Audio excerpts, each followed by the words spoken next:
Ya Rabbi, Ya Allah, Ya Samir. Fais en sorte qu'ils comprennent ce que je suis en train de dire. Ya Arhamar Rahimin. S'il vous plaît, écoutez ce que je suis en train de dire. C'est vraiment, vraiment très important. Si vous ne retenez que ça aujourd'hui, vous avez gagné. Le problème, c'est que nous avons tellement de bruit de fond qu'on ne s'écoute même plus. On ne prend même plus du temps à rester seul. Vous savez ce qu'il a inspiré à Sayyidina Muhammad sallallahu alayhi wa sallam, Allah Jalla fi'ala, il lui a inspiré avant la révélation d'aimer la solitude. Il montait fi Jabal Nour, fi Ghar Hira. Pourquoi? Pour aimer la solitude.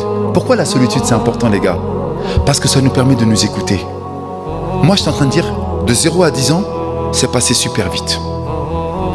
De 10 ans à 20 ans, c'est passé super vite. J'ai pris des phases, j'ai divisé ma vie en 4. De 20 ans à 30 ans, ouais, je m'installais dans la vie, je m'étais marié, j'avais mes enfants, je voulais faire de l'argent, du business. J'ai passé super vite. Et là, je me retrouve, subhanallah, dans la quarantaine. Et je dis, mais attends, mais qu'est-ce qui s'est passé? J'ai pas vu le temps passer. Et là, je suis en train de réfléchir, je me dis, je suis à la moitié, là. Bientôt la cinquantaine, ensuite 50, 60, ensuite 60, 70. Et qu'est-ce qui me reste? Lorsque tu coupes comme ça en 10, tu fais, oh là là, oh, calme-toi. Je commence à voir les poils blancs, je commence à voir mes poils blancs ici. Je dis, oh, qu'est-ce qui se passe? Lorsque tu découpes ta vie, pareil. T'as quel âge? Tu m'as dit 16 ans. Tu divises par 4. Ça fait combien par 4? 4. T'es d'accord avec moi? T'as vu les 4 premières années? T'as eu 4 ans. Ensuite de 4 à 8 ans. Ensuite de 8 ans à 12. Et là, rappelle-toi le Covid de 12 à 16. C'est passé vite ou c'est pas passé vite? Subhanallah, c'est un enfant qui le dit. Wallahi al-Adim, j'ai parlé à mon père.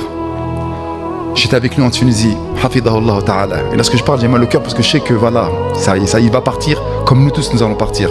On était comme ça, j'étais tout seul et lui était avec moi dans la maison. Et je le regarde, je le vois comme ça, tu vois, avec ses cheveux blancs, etc. Il me fait, Baba, je lui dis, Baba, c'est comment la vie? Il me fait, ah, vous le dites, ça passe super vite. Il m'a raconté la première fois qu'il est arrivé en France, en 73.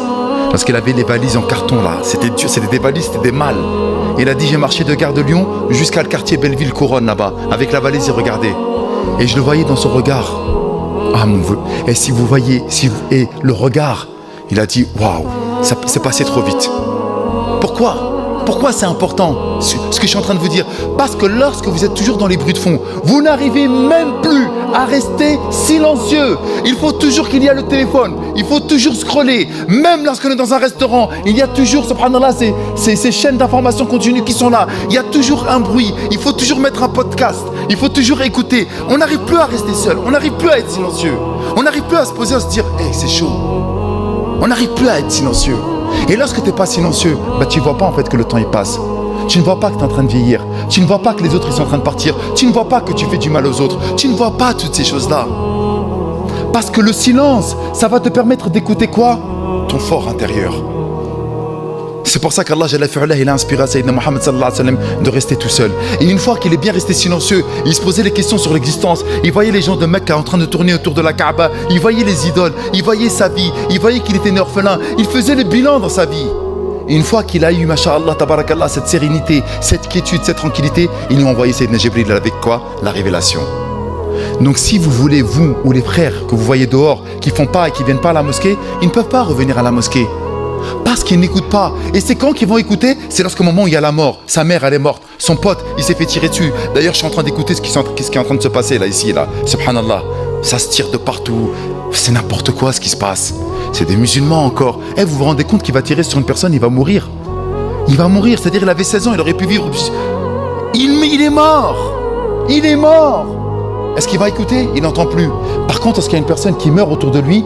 Là, il va dire, mais attends, elle est où maman? Il est où mon frère? Il est où mon papa? Et là, lorsqu'on va venir lui parler, remarquez, il n'entend plus là le rappel, il écoute le rappel. Parce qu'il a envie de savoir où est son proche, où est la personne qu'il avait tant aimé. C'est comment elle a été récupérée son âme. Qu'est-ce qui va se passer pour lui dans la tombe? Qu'est-ce qui se passe de l'autre côté pour lui? Et là, il va écouter avec attention. C'est très important cette chose-là, d'écouter avec attention. Quand on écoute, lorsque justement, on a envie de faire le silence autour de nous.